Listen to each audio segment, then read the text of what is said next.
her way to becoming a college graduate. Wouldn't even stop to talk to the average kid. The type of Latina I'd sit and contemplate marriage with.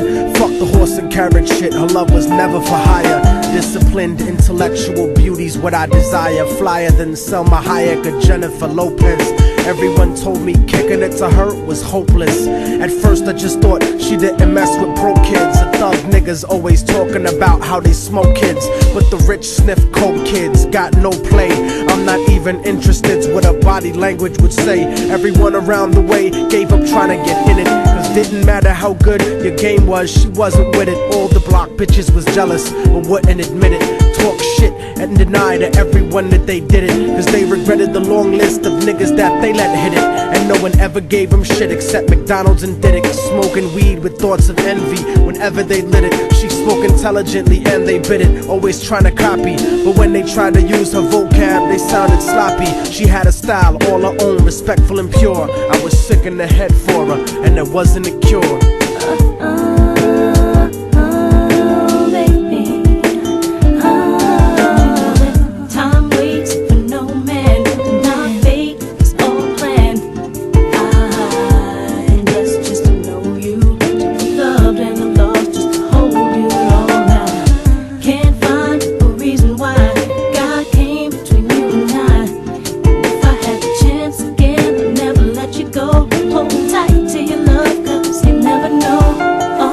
Brown and beautiful, yet empty and sad. I used to talk to her occasionally and she was glad that I wasn't just another nigga trying to get in it. So every now and then we'd stop and talk for a minute. I didn't have a gimmick, so the minutes turned to hours. On her birthday, I gave her a poem with flowers.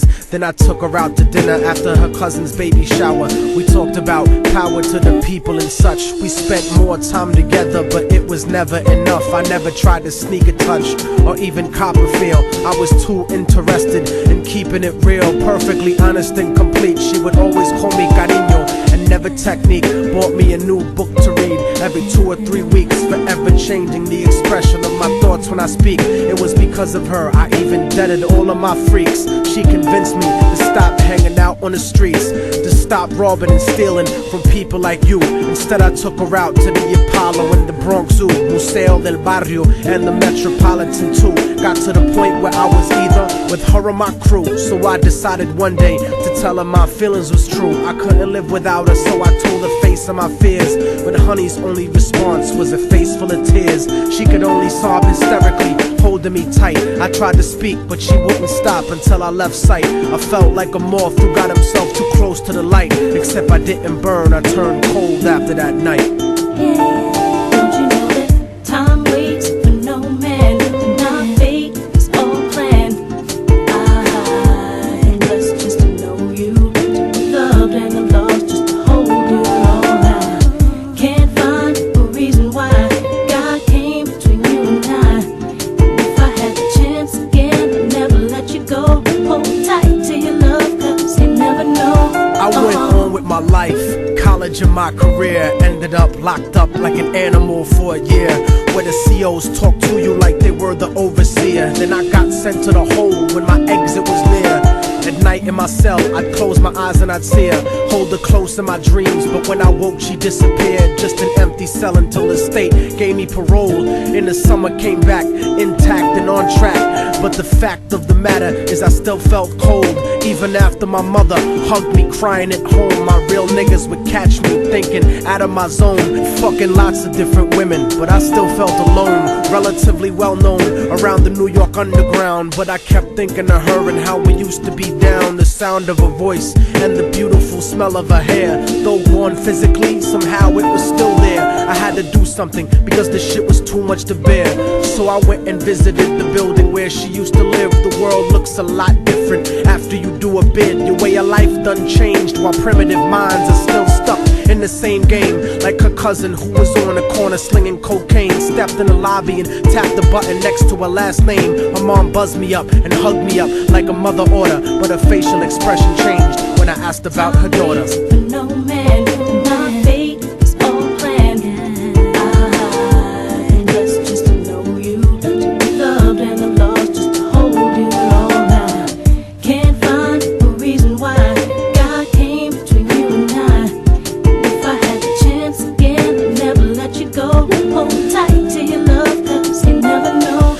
told me that there was a note for me that was left behind, and she had left it there, waiting for such a long time. I was inclined to ask about it, but she brought it up first. I saw a tear swelling up in her eye, and then she cursed. She told me where the letter was, and I started thinking the worst.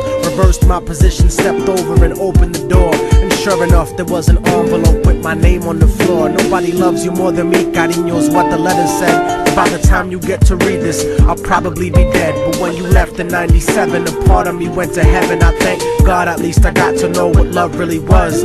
But it hurt me to see what true love really does. Cause even though we never made love, you were all that there was. It was because I loved you so much that I had to make you leave. You made me doubt the way I thought, you made me wanna believe.